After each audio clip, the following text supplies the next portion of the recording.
Ok. Olá, pessoal. Boa tarde.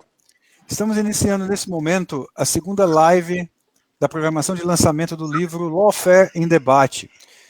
Meu nome é Daniel Castilho, eu sou professor da Universidade Federal de Goiás e diretor de promoções culturais do ADUFG Sindicato. E essa aqui é o lançamento, a live de hoje do lançamento do livro Lawfare em Debate.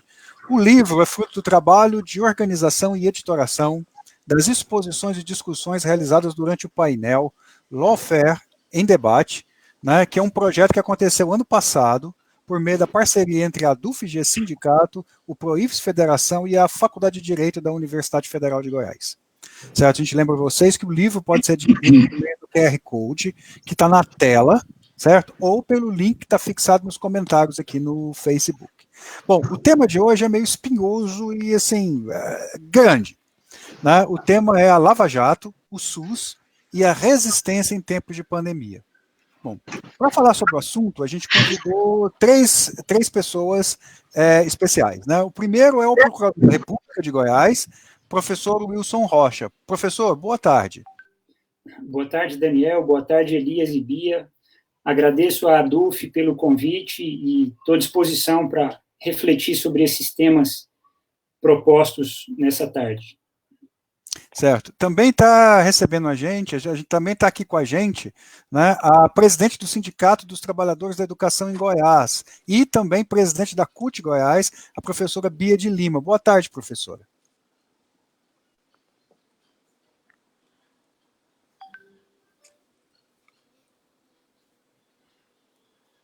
Acho que a professora Bia não me ouviu. Professora Bia, boa tarde. Bom, a gente volta nela. O terceiro convidado é o médico e professor também da Universidade Federal de Goiás, doutor Elias Haas. Boa tarde, doutor. Boa tarde, Daniel. Boa tarde, Wilson, Bia e todos que estão acompanhando. É um prazer, uma satisfação e um privilégio poder estar aqui participando dessa atividade da ADUF e de outros parceiros também. A ADUF é que agradece a todos vocês. A professora Bia deu uma saidinha, já ela deve voltar. Vamos começar, então, o debate dessa live. Né? Bom, a primeira coisa que a gente deve perguntar é o tema central do livro e o tema central do debate que aconteceu no ano passado. Né? Como é que vocês acham que a Operação Lava Jato, certo, impactou na gestão e na condução de políticas públicas no Brasil? Professor Wilson. Essa relação, eu não vejo uma relação automática entre a Lava Jato, a condução das políticas públicas, em especial da saúde, mas em um sentido mais amplo das políticas públicas, especialmente das políticas sociais como um todo no Brasil. A ausência de uma relação automática exige que a gente faça uma reflexão ao mesmo tempo mais ampla e mais profunda para tentar responder a essa pergunta. Analisando o que ocorreu no Brasil de 2016 para cá, a gente vê alguns vetores, né, algumas forças que nos conduziram a esse estado atual em que nós vivemos. E, sem dúvida, a Lava Jato, mais do que uma operação policial, ela foi uma força política que ajudou a construir o Brasil que nós vivemos hoje. Já existe, né, um distanciamento temporal que nos permite fazer da Lava Jato uma avaliação não apenas casuística, pontual, a respeito de provas e contexto político e circunstâncias judiciais, né, que estão envolvidas em qualquer operação desse tipo. Esse distanciamento histórico nos permite já, me permita falar de história, eu tenho formação em história também, sou especialista e mestre em história pela UFG, já nos permite, então, fazer uma avaliação com um horizonte de tempo maior. E aí, independente da presença do juiz Sérgio Moro dentro do governo Bolsonaro até pouco tempo atrás, independentemente de um um membro aposentado do Ministério Público Federal ter afirmado em uma reportagem da Globo News que a operação tinha candidato, e esse candidato é o atual presidente da República, a gente percebe por trás da Lava Jato uma lógica que movimenta várias forças políticas, né? A gente precisa fazer, enquanto sociedade civil, enquanto cidadão, enquanto sindicato, enquanto academia, uma reflexão muito séria sobre o que é o neoliberalismo. O neoliberalismo hoje é uma ideologia que subjaz a várias frentes, né, a várias forças políticas que atuam no cenário brasileiro hoje.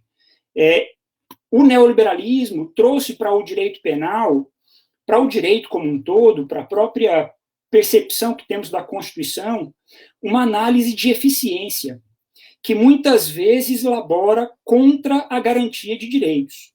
Isso, no campo do direito penal, é muito evidente, né? A Lava Jato construiu uma lógica eficientista, podemos chamar assim, de maximização dos efeitos penais da ação do Ministério Público.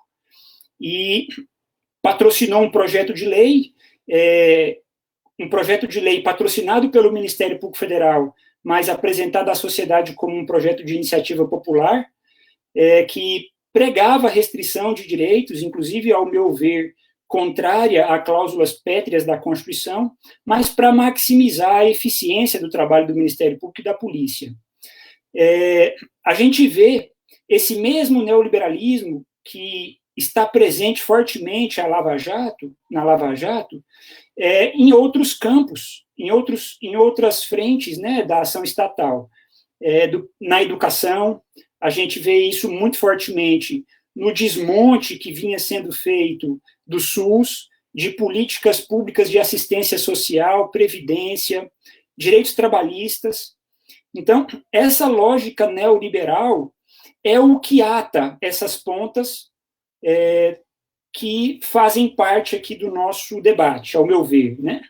A Lava Jato, ela contribui, na medida em que patrocina, dentro da esfera judicial, essa ideologia, ela contribui para esse momento político que nós vivemos e, consequentemente, para o desmonte de políticas públicas que promoviam, que garantiam direitos a parcelas significativas da população. Então, é nesse ponto mais profundo, né, que eu acho que é possível ligar os dois temas, né? Lava Jato, governo Bolsonaro e o desmonte de políticas públicas. O que a gente mais sente hoje é o desmonte dessas políticas dentro da área da saúde.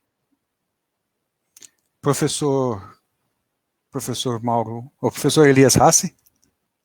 Bom, eu tenho pouco a acrescentar ao que foi dito pelo Wilson, mas acho que a observação feita pelo campo do setor saúde, pelo ponto de vista da gestão, da organização, da administração, eu acompanho isso, já se vão aí quase 40 anos, e há pelo menos uma década, a gente vem, talvez um pouco mais, a gente já vem observando uma marcação, uma certa perseguição. Eu conheço pelo menos uma dezena de ex-secretários de saúde que foram vítimas e certamente esse número é muito maior, de uma forma de judicialização da administração, não com propósito de cerceamento de corrupção ou de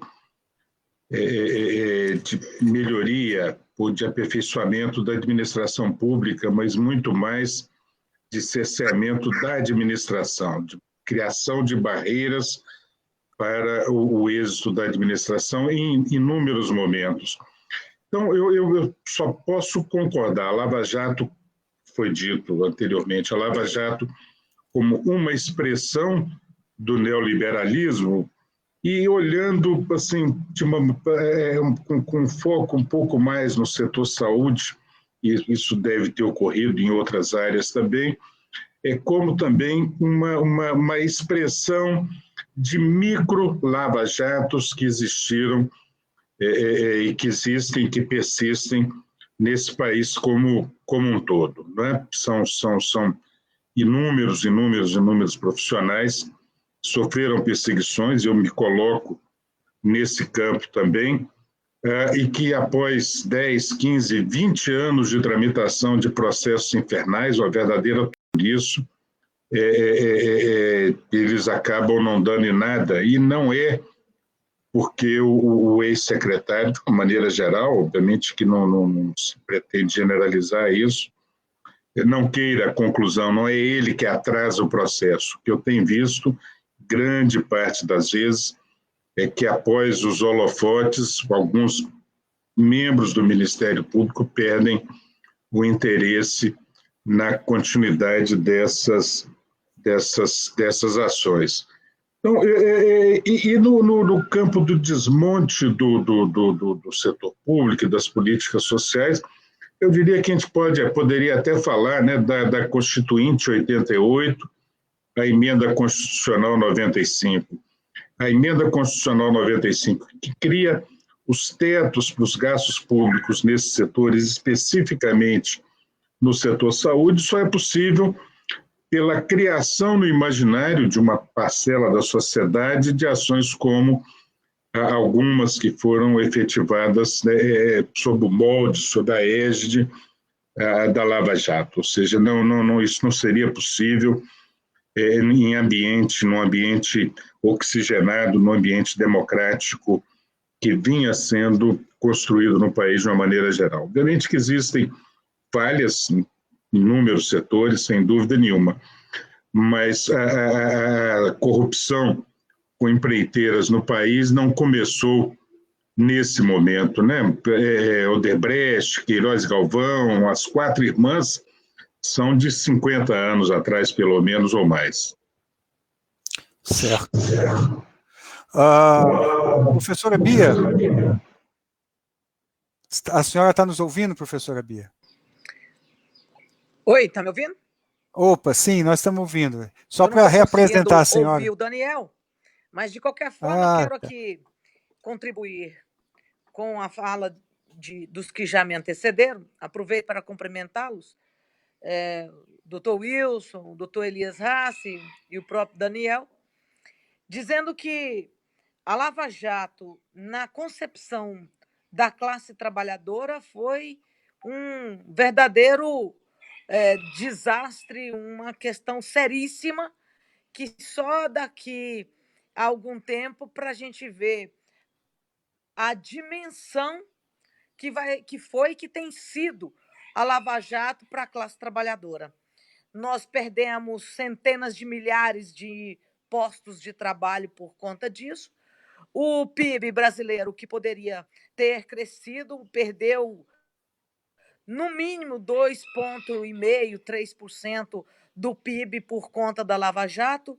E um historiador isento, não estou dizendo que o senhor não seja, doutor Wilson, mas o papel nesse momento da análise é outra, mas os historiadores do futuro vão mostrar com maior sobriedade o efeito disso do ponto de vista da economia, do ponto de vista da classe trabalhadora, que, além do desemprego que gerou, também o efeito devastador que foi para toda a sociedade. Muitos avaliam a Lava Jato só do ponto de vista político, né? A leitura simples de que, pelo fim da corrupção, poderia usar de quaisquer instrumentos. Acontece, como o doutor Elias Reis já colocou aqui, que a questão das empreiteiras, das corrupções, já vinham há muito tempo. A história mostra isso com muita clareza. É óbvio que a sociedade, se você consultar, perguntar assim, qual a posição de qualquer pessoa na sociedade acerca da corrupção, todos nós somos terminantemente contra qualquer tipo de corrupção em qualquer esfera. De fato, esse foi o instrumento que se valeu no sentido de implementar e emplacar a Lava Jato na sociedade brasileira, com a desculpa de que era para pôr fim à corrupção. Só que os mais atentos sabem que o propósito era muito outro. O propósito era quantas vezes mais outras intenções e interesses que não apenas a questão da corrupção.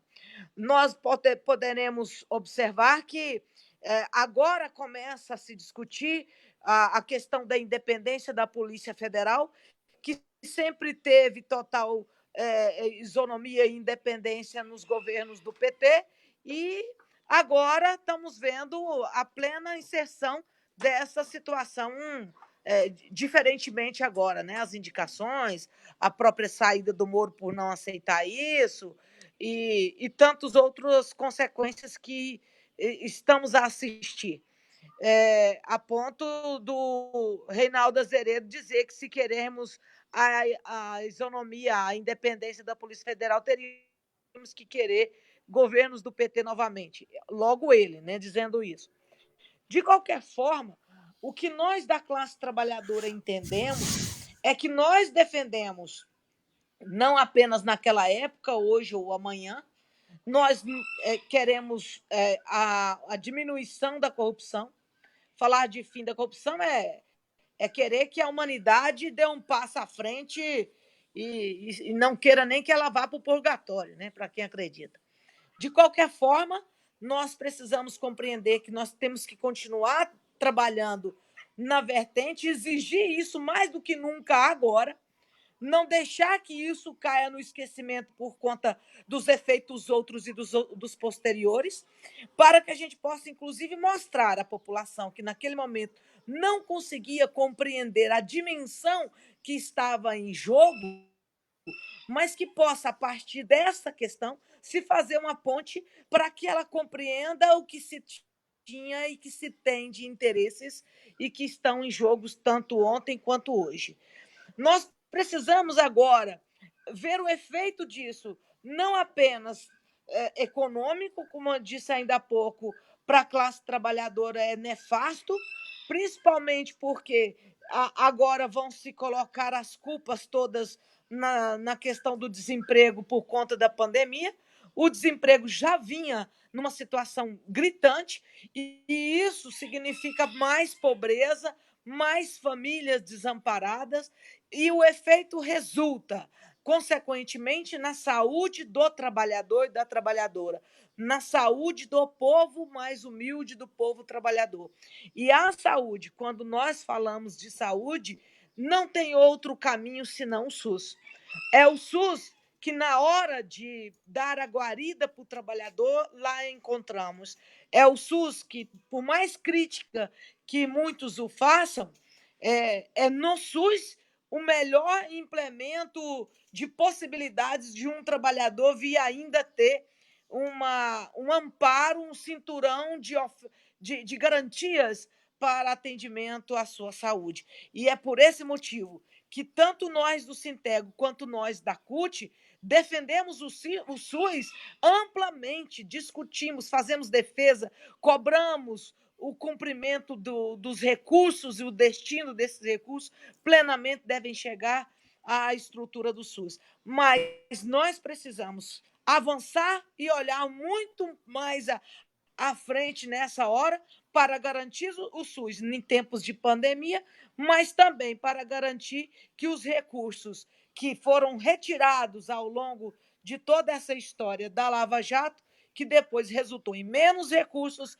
para a educação, para a saúde, para a segurança, que foram justamente a emenda 95, que resultou no cancelamento, no congelamento por mais de 20 anos dos recursos de setores tão fundamentais para a sociedade brasileira. E nós estamos, portanto, em uma situação de muita dificuldade por esses aspectos todos. Tá, obrigado, professora. Valeu demais. Bom, gente, algumas questões foram levantadas que são importantes para o nosso tema, essencialmente. Né? Primeiro é exatamente levar em consideração que a Lava Jato criou um ambiente para o desenvolvimento disso que nós estamos chamando de lawfare. E segundo, que esse processo, que foi o processo, vamos dizer assim, de crise política, impacta na reação que a gente tem, que o Brasil está tendo à pandemia. Então, eu queria ver se tem condição de conectar esses dados, e eu queria fazer a pergunta para vocês, mais ou menos assim, para saber a opinião, se dá para fazer essa ligação entre os processos de judicialização da gestão pública, né, que nesse contexto do lawfare, e a resposta que o Brasil está conseguindo dar via SUS, certo? E via outros expedientes, à conjuntura na saúde pública do Brasil hoje, especialmente a pandemia, certo? O que vocês acham? O que você acha, professor Elias?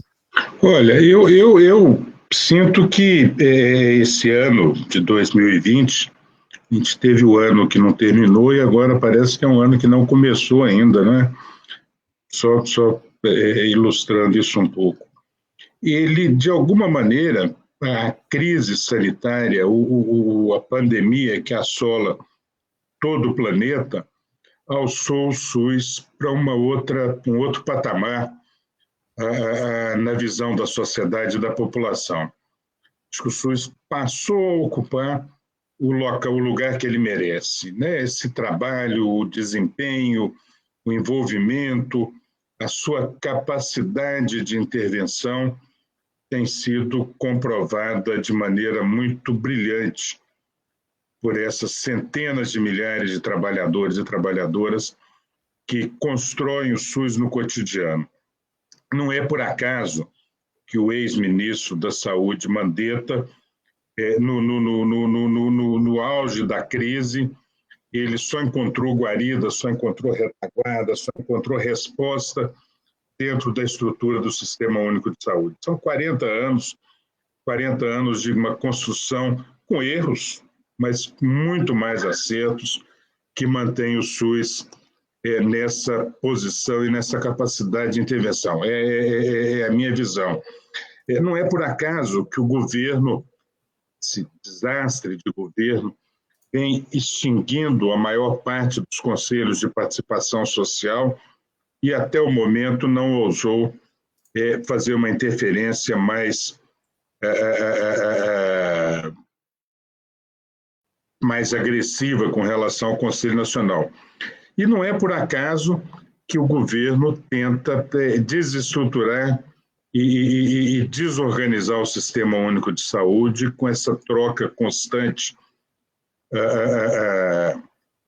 dos ministros, com uma tentativa de deslegitimar as políticas sanitárias que são adotadas por todas as instâncias da saúde do Brasil, porque por trás disso a gente enxerga claramente uma luta que é ideológica e, segundo as manifestações que aparecem nessa defesa ensandecida do autoritarismo, o Sistema Único de Saúde é algo a ser combatido e a ser destruído pelos mais diversos caminhos. Mas eu sinto que o Sistema Único de Saúde no Brasil ele se consolida, ele mostra a sua capacidade, mostra a sua força. Sem o SUS, o Brasil estaria absolutamente desarmado para o enfrentamento de uma situação como essa. Queria só aproveitar, Daniel, só para agradecer as perguntas do ex-prefeito de Marabá, João Salame, que me pergunta se eu acho que parte das perseguições, e aí professor doutor Eliomar também caminha nesse sentido, tem a ver com a atuação no movimento estudantil. Eu acho que em parte sim, mas muito mais a atuação dentro da Secretaria de Saúde. Eu cheguei a ser ameaçado por um procurador do Ministério Público Estadual, no gabinete, na presença do advogado, se eu não seguisse orientações dele. Isso aconteceu sim, me recusei, porque a minha responsabilidade não permitiria que eu fizesse isso.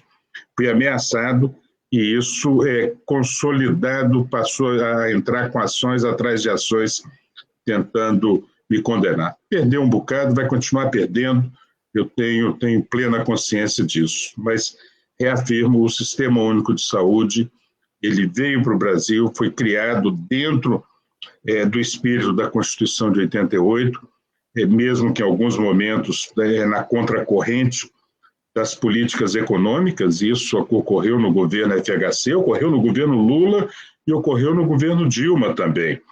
Mas a capacidade de organização foi muito maior e ele entrega hoje à sociedade brasileira uma resposta, mesmo com restrições orçamentárias seríssimas, implementadas a partir, principalmente, da Emenda Constitucional 95. Doutor Wilson. Daniel, Elias e Bia, a judicialização das políticas públicas, esse é o ponto de partida da pergunta do Daniel, ele é complicado, porque eu atuo diariamente em ações judiciais, ações penais, ações de improbidade, ações civis de várias naturezas. E eu sei bem os limites daquilo que eu consigo deduzir dentro de uma ação. O mundo é muito mais complicado do que a visão chapada, preta e branca, que a gente tem dentro de um processo judicial, né, em que uma pessoa, um coletivo muito reduzido de juízes nos tribunais vão decidir questões da maior relevância. O juiz e o administrador, ele tem papéis distintos dentro da sociedade. E me parece que, em algum momento, o sistema de justiça perdeu um pouco a clareza a respeito de seus próprios limites. Eu acho que falta no Ministério Público um esforço de autocontenção em relação à ação de seus membros. A independência funcional acabou maximizando muito compreensões individuais, particulares, que beiram o absurdo em alguns casos, né? E a depender da disposição ou do despudor de alguns colegas, isso pode ter consequências muito graves para o conjunto da sociedade. Isso que o doutor Elias narra, eu não conheço as circunstâncias concretas do caso que se relaciona ao trabalho dele, mas, claro, além de procurador, sou cidadão, e percebo aí na mídia, percebo em contatos pessoais, particulares, que há, de fato, exageros em vários momentos, né? A Lava Jato talvez tenha sido o ponto máximo em que isso aparece para a sociedade brasileira, né? Mas, para os mais atentos, como disse a professora Bia, a gente viu isso se construindo ao longo dos anos, né? A percepção de que, às vezes, havia um ativismo judicial que era positivo, um ativismo do bem e um ativismo do mal, que a gente vê isso hoje em várias ações muito polêmicas, pouco fundamentadas cientificamente, de colegas pelo Brasil todo. Eu acho que não há ativismo do bem e ativismo do mal. Eu acho que todo ativismo judicial ele precisa ser refletido de forma crítica pela sociedade. Por mais que no curto prazo a gente alcance resultados positivos, no longo prazo, o que a gente concretamente assiste, eu acho que a Lava Jato, mais uma vez, deixa isso claro, é uma crescente deslegitimação do espaço político, do espaço do gestor, do espaço do administrador.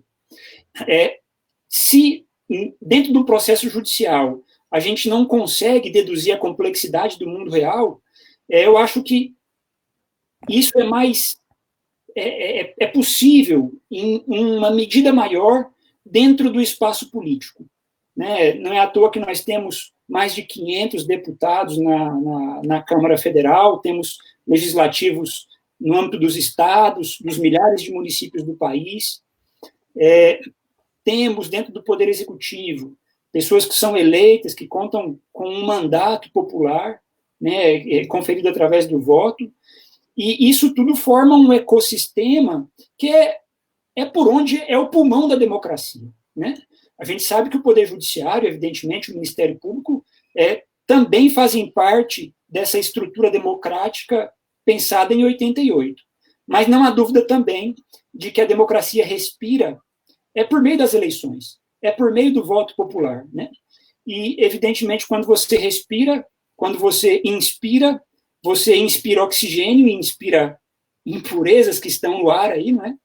E o seu organismo vai precisar ser capaz de eliminá-las para aproveitar aquilo que é efetivamente necessário, né, para a vida. Mas, em momento nenhum, a gente pode cortar, né, eliminar, deslegitimar, dificultar a ação desse espaço político, dessa administração composta através do sufrágio popular, né, do sufrágio universal, através do voto. Wilson, nessa metáfora sua, a democracia brasileira está precisando de respirador, né? Por causa das impurezas e das infecções que a gente... democracia brasileira, Daniel. Não, mas eu queria aproveitar essa fala, porque ela toca no que seria a próxima pergunta que eu queria fazer, que é mais ou menos a seguinte, né? O Brasil tem sido duramente criticado pela condução que ele está tendo no enfrentamento da pandemia, certo? Mesmo assim, tem uma parte da população que a gente pode, vamos dizer assim, amplamente chamar de extrema-direita, que simplesmente apoia todas as decisões que a ciência diz que são equivocadas do governo federal na gestão desse processo, né? Nesse contexto, qual que devem ser o papel das instituições, qual deve ser o papel das instituições democráticas, certo? Como o Congresso Supremo, você já tinha começado a falar nisso, e mais importante, inclusive no contexto aqui dessa live, como é que os sindicatos e a comunidade em geral têm que lutar e se posicionar politicamente em relação a isso, em relação a esse contexto do enfrentamento da pandemia. Para mim, Daniel... Pode começar com você, porque a Bia não está me ouvindo. Eu vou começar com você, vou passar para a Bia, depois vou passar para o professor Hassi. Eu acho que as instituições, elas devem funcionar num contexto como esse, as instituições, não digo da sociedade, né? Mas em um contexto de poder executivo que age claramente contrariando a racionalidade mais elementar e básica, né? As funções devem atuar como um contrapoder. Eu acho que esse é o papel do Ministério Público, o papel do Judiciário em especial, né? Naqueles casos em que a violação do direito é flagrante, e aí a gente precisa fugir das polêmicas, eu acho que não cabe a um procurador da República, com todo respeito aos meus colegas que estão discutindo isso pelo Brasil, mas eu não me vejo em condição de discutir a introdução da hidroxicloroquina nos protocolos do SUS para tratamento da Covid-19. Né? Eu não me sinto em condição de discutir isso. Eu acho que não cabe ao direito essa discussão nesse momento. A gente deve partir para tolher, né, dentro dos limites que a Constituição exige, para tolher a ação dos gestores naqueles casos em que a sua ação desborda dos limites estabelecidos na lei. E é claro que isso vai precisar ser provado, né, dentro de uma ação em que haja contraditório, etc. Me parece que seria essa, Daniel, Elias e professora Bia, a função das instituições, né? Essas instituições precisam impor limites a essa ação, às vezes, disparatada que a gente vê de vários gestores no Brasil todo. Professora Bia.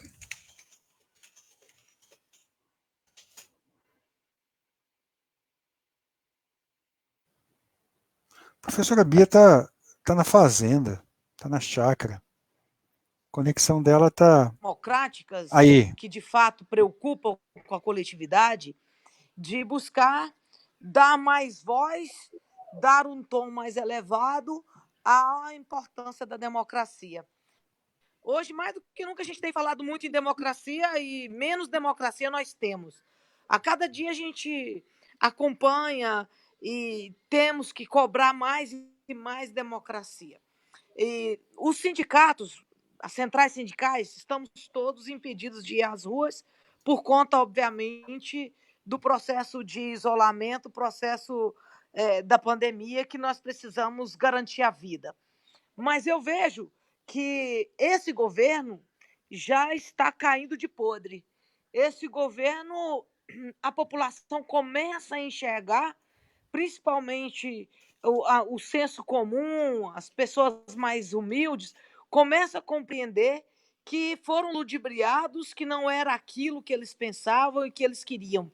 E isso comprova-se na medida em que você vai vendo as pessoas já tendo coragem de reagir. Esta semana mesmo, todos acompanharam que muitos foram às ruas, só que quando começaram a manifestar pró-Bolsonaro, houve reações e reações na sociedade para impedir isso. Outrora isso não acontecia.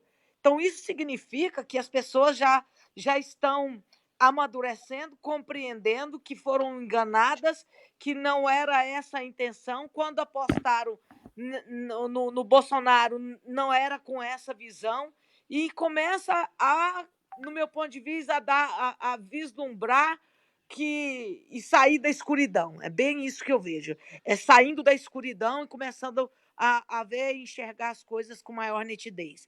Cabe a todos nós, especialmente aos sindicatos, aos partidos democráticos, aqueles que têm uma visão de sociedade mais ampla, mais aberta, mais de liberdade, mais de apoio à população, possam fazer o seu papel de forma mais firme. Eu ainda estou vendo que estamos muito acanhados, essa é a verdade.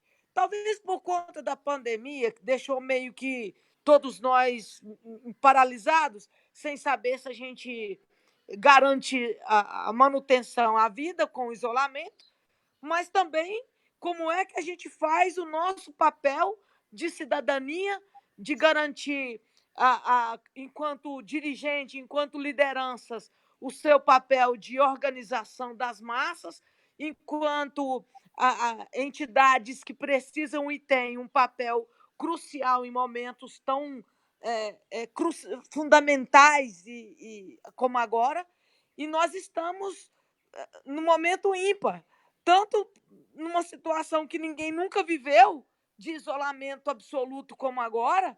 Eu, que sou presidente da CUT, estou, nesse momento, no campo, na roça, justamente no meu isolamento aqui, com internet, com tudo, mas isolada, buscando fazer com que as orientações, a discussão continue acontecendo, porém sem ter como ir às ruas, sem fazer o que nós historicamente sempre soubemos fazer, que é mobilizar as pessoas, os trabalhadores e trabalhadoras, para irem às ruas para cobrar suas pautas de reivindicações, mas também para cobrar democracia, respeito e direitos.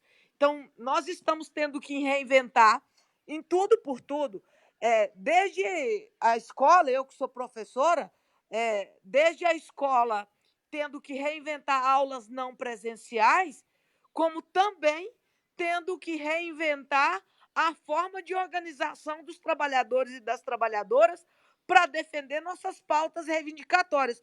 Porque hoje, tanto a questão do desemprego passou a ser a maior preocupação por parte de todo trabalhador, tanto aquele que está empregado como aquele que já está desempregado e tendo dificuldade de buscar um outro posto de trabalho, como também quem está empregado perdendo direitos a todo instante. Agora, por exemplo, eu que também presido o Sintego, estou tendo que fazer algo inusitado, que eu estou desesperada sem saber como. Como fazer para garantir o trabalho do pessoal das OS, enquanto que os donos das OS querem diminuir salários, reduzir gratificações, diminuindo os vencimentos dos trabalhadores.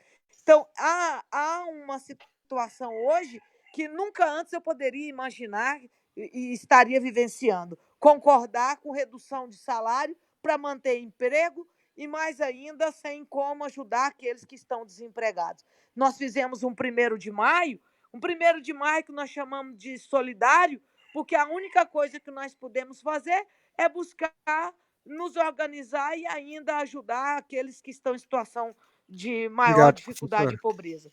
Então, é preciso a gente buscar caminhos alternativos, tanto do ponto de vista do SUS, para garantir oferta e trabalho e vida e saúde, mas também para que esse governo possa não desfazer dos poucos direitos que ainda temos, que é isso que ele tem em mente mais do que nunca. Tá, obrigado, professor. Tem muita participação no Facebook, eu vou pegar algumas questões, nem todas a gente vai ter tempo de responder, e aí eu queria colocar para vocês algumas dessas questões aqui.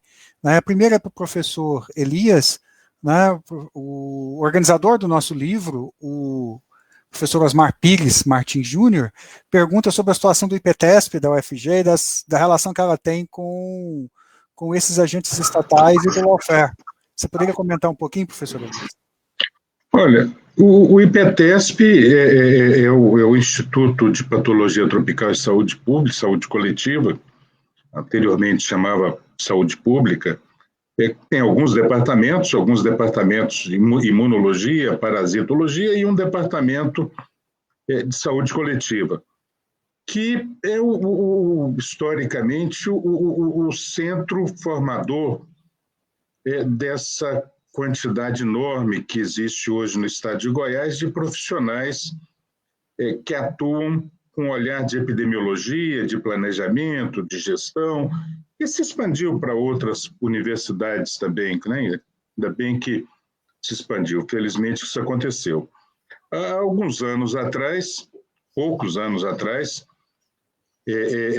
o Ministério Público Federal abriu o inquérito civil público com base em uma acusação, texto curto, recebido por um determinado procurador, que dizia assim: olha, os professores do Departamento de Saúde Coletiva têm um padrão de vida incompatível com sua renda. Alguns andam de carro importado e viajam para o exterior. Um nome do cidadão e uma assinatura e um CPF. Curiosamente, esse CPF é inexistente, essa pessoa não tem, aparentemente, essa pessoa não existe. Esse inquérito gerou a quebra do sigilo fiscal, de todo o sigilo de aeroportos, portos, patrimonial, tudo, né? Investigações. Durou 2 anos esse inquérito. Quando e dezenas e dezenas de ofícios dentro da universidade, assim por diante, quando eu tomei conhecimento, eu já sofria perseguição por parte do Ministério Público Estadual, por alguns membros, não é do Ministério Público, é de alguns procuradores. Logo falei, olha, isso é uma cortina de fumaça. Esse procurador está querendo me atingir. Chegou ao final do inquérito, não tinha nada, né? Nenhuma dívida, não nada, absolutamente nada que estivesse errado. O parecer foi pelo arquivamento, mas com uma ressalva. Olha, a gente observou que o professor Elias, ele foi secretário de Saúde de Goiânia e deve ter recebido indevidamente salário de secretário de Saúde com salário de professor. Abra-se um outro inquérito. Encerrou aquele inquérito, abriu um novo inquérito, mais 1 ano de papelada para lá, papelada para cá, Polícia Federal, não sei o quê, certidões, e ao final deve ir para o arquivo porque não existe nenhuma ilegalidade, o professor não recebeu nada que fosse indevido ou que fosse legal, e foi para depois de 3 anos, né, de um prejuízo irreparável na vida das pessoas. Esse tipo de ação, a mobilização do patrimônio público, com investigações infundadas a partir de uma denúncia anônima. Não sei se a denúncia era anônima com conhecimento do procurador da República ou não. Eu não tenho... Ele é que teria que responder isso. Mas, de fato, quem é aberto com uma denúncia de 3 linhas, né, um terço de um papel A4, assinado por uma pessoa cujo CPF não existe, gerou 3 anos de investigações, mobilizações, papéis, prejuízos pessoais, obviamente. Você tem que andar atrás de papel, de certidão, as pessoas começam a te enxergar de uma maneira diferente. Alguma coisa deve ter, né? Porque se o procurador está denunciando, eu acho que... agradeço muito a pergunta do Osmar, a oportunidade de poder esclarecer. E só um pouquinho na fala anterior, Daniel. Sim. O Wilson, Bia, só lembrar que a Lava Jato, já que a gente fala de Lava Jato, e a gente vai ter provavelmente mais uma oportunidade. Hoje, eu penso que não dá para se enxergar a Lava Jato dissociada da Vaza Jato, ou seja, é indissociável o que a Lava Jato com as revelações que o Intercept trouxe à sociedade brasileira, que permitiu e que permite que a gente possa ter um olhar e uma visão mais aprofundada das reais motivações, intenções e formas de movimentação. Eu sinto que, se a gente tivesse uma vaza-jato goiana do Cerrado, uma vaza-jato do Piqui, muitos fatos como esse seriam melhor esclarecidos. Certo. Muito bem. Professor Wilson. Professor também, Wilson, só procurador? É porque assim a gente... Tem que abrir o som, então está ouvindo aqui não. Tem que abrir o som do Wilson. Como é que é? Não, professor também ou só procurador, só doutor? Não, doutor não, eu tenho 2 mestrados, mas não sou doutor, viu? Tá bom, mestre. Eu fui professor por muitos anos. Então o título não inspira. Professor na área jurídica também. Não, o título não inspira. Mais uma pergunta aqui do Facebook, o Eliomar Pires, advogado, pergunta ao doutor Wilson, né, o mestre Wilson, professor Wilson, né, para comentar um pouquinho o texto dele que está no livro, cujo título é bem polêmico, O Ministério Público Bebe do Próprio Veneno. Né? Será que você pode comentar um pouquinho o título no contexto dessa nossa conversa? Eu não sei se o título é esse, viu, Daniel? Mas é o que o Eliomar diz. Mas com muito orgulho participei do painel, né, que a ADUF organizou.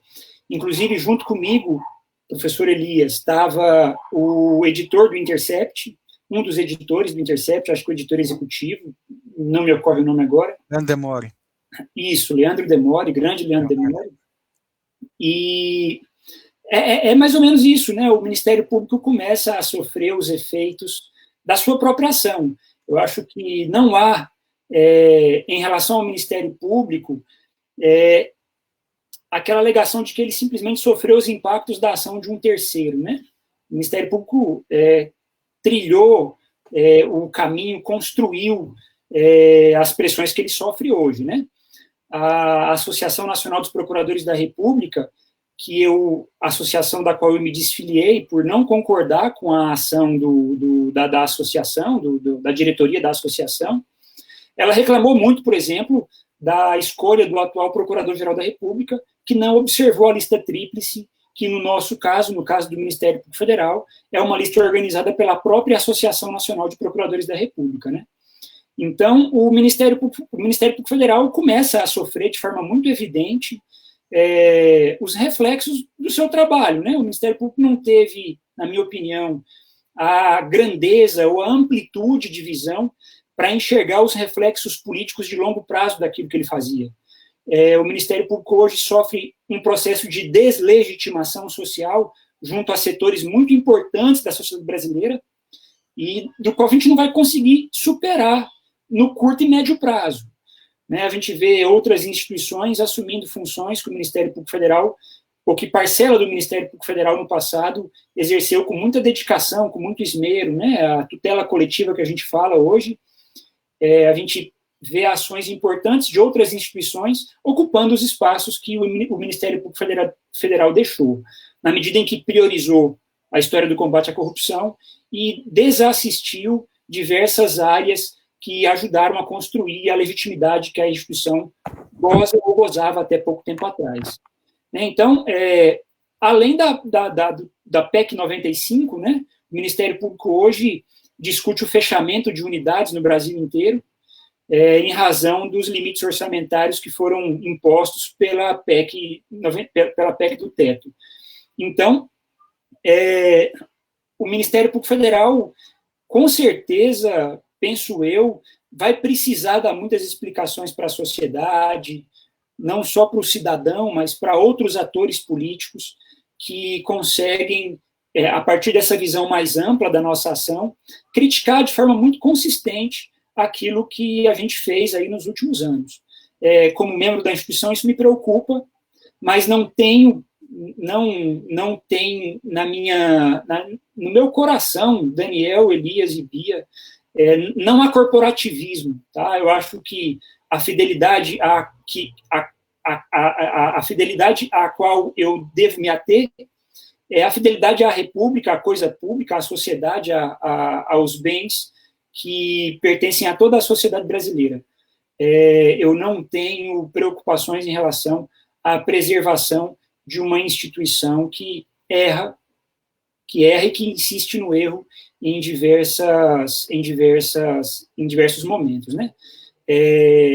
Quando eu falo aqui em preservação, eu digo especialmente da necessidade de mudanças nesse modelo de Ministério Público que nós temos hoje.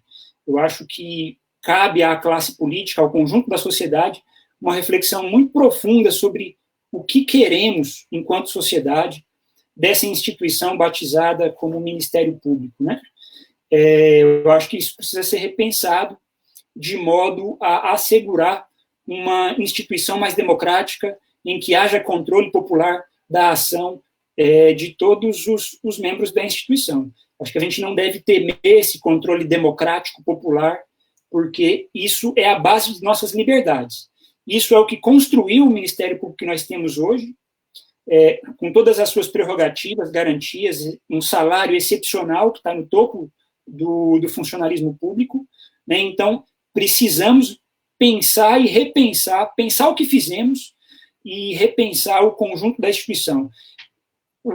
A arquitetura institucional que foi dada ao Ministério Público pelo Constituinte de 88.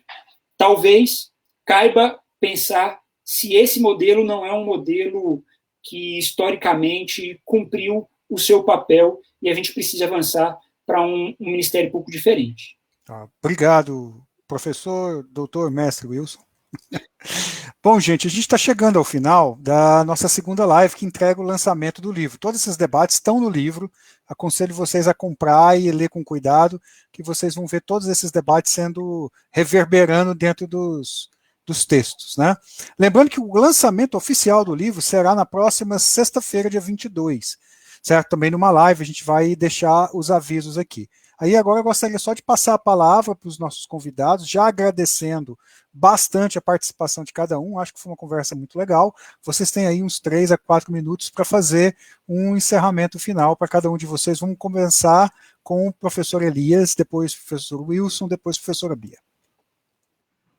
Daniel, quero agradecer essa oportunidade, esse privilégio de poder estar participando, principalmente ao lado procurador tão importante e com uma fala tão clara, tão cristalina, está junto da Bia, essa guerreira da educação e da democracia brasileira.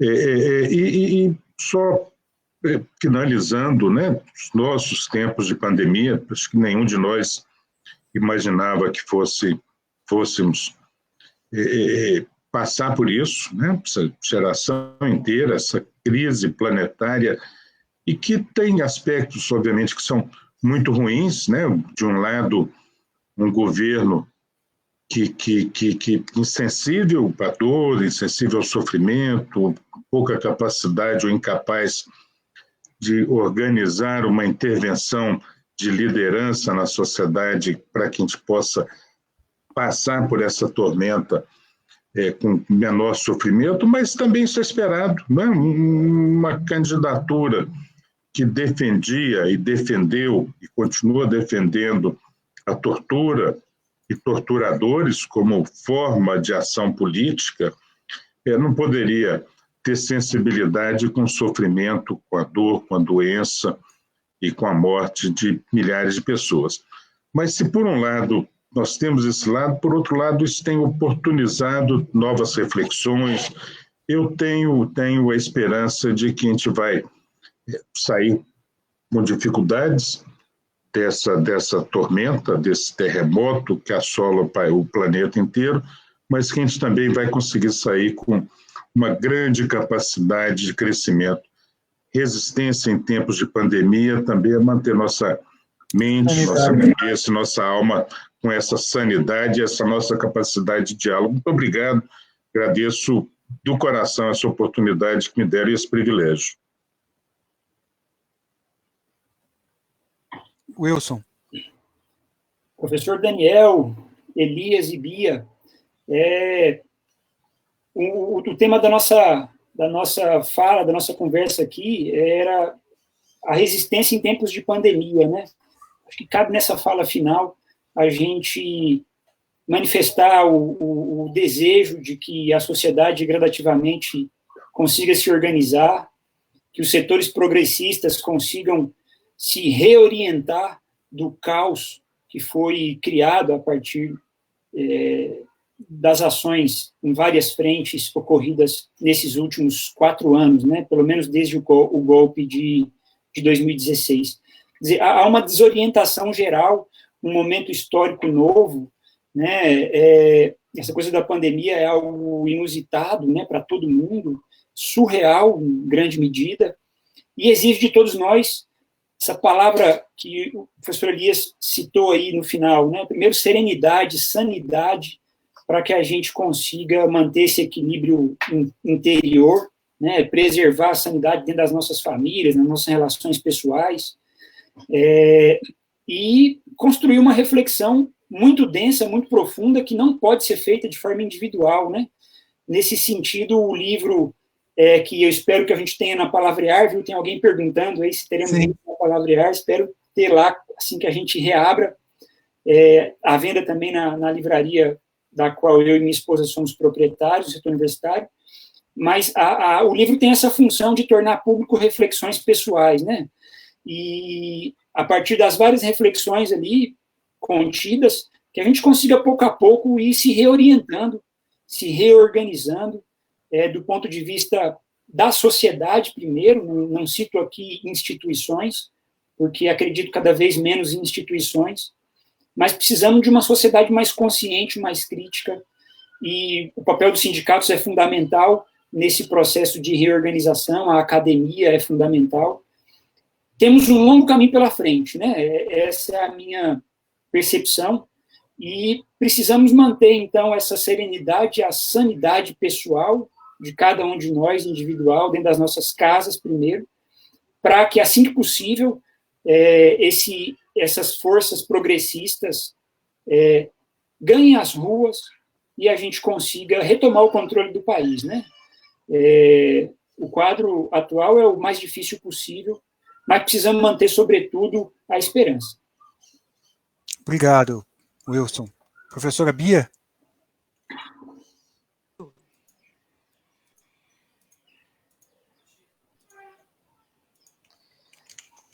Quero agradecer a DUFG por essa live e o convite feito para estarmos aqui discutindo com pessoas tão importantes. Agradecer a todos a participação e pronta para contribuir, para mobilizar os trabalhadores, para defender nossos direitos e defender um Brasil mais justo, democrático e, mais do que nunca, que a sociedade possa ser mais igual. Não dá para, em tempos de pandemia, garantir o isolamento dos trabalhadores, mas também garantir que, do ponto de vista político e social, tenhamos nossos direitos de participação. Esses são os esforços do momento. Em tempos de pandemia, a realidade é dura, mas nada nos dobra, nós estaremos firmes na luta. Muito obrigada. Obrigado. Gente, então, só para agradecer a participação de todos, acho que foi um tremendo um debate. Amanhã, às 16 horas, a gente tem mais uma live, né? Vamos debater sobre a Lava Jato e a perda da soberania nacional e a estratégia do desmonte do Estado de Direito. Né, gente? Muito obrigado a todos pela participação, vamos ter tranquilidade, vamos ter sanidade, que a gente tem um país inteiro para reconstruir depois do fim dessa pandemia. Caiu sobre a nossa geração fazer isso. Eu acho que a gente tem que ter consciência do tamanho da empreitada e do trabalho que a gente tem que fazer. Muito obrigado, até amanhã ou até mais. Tchau.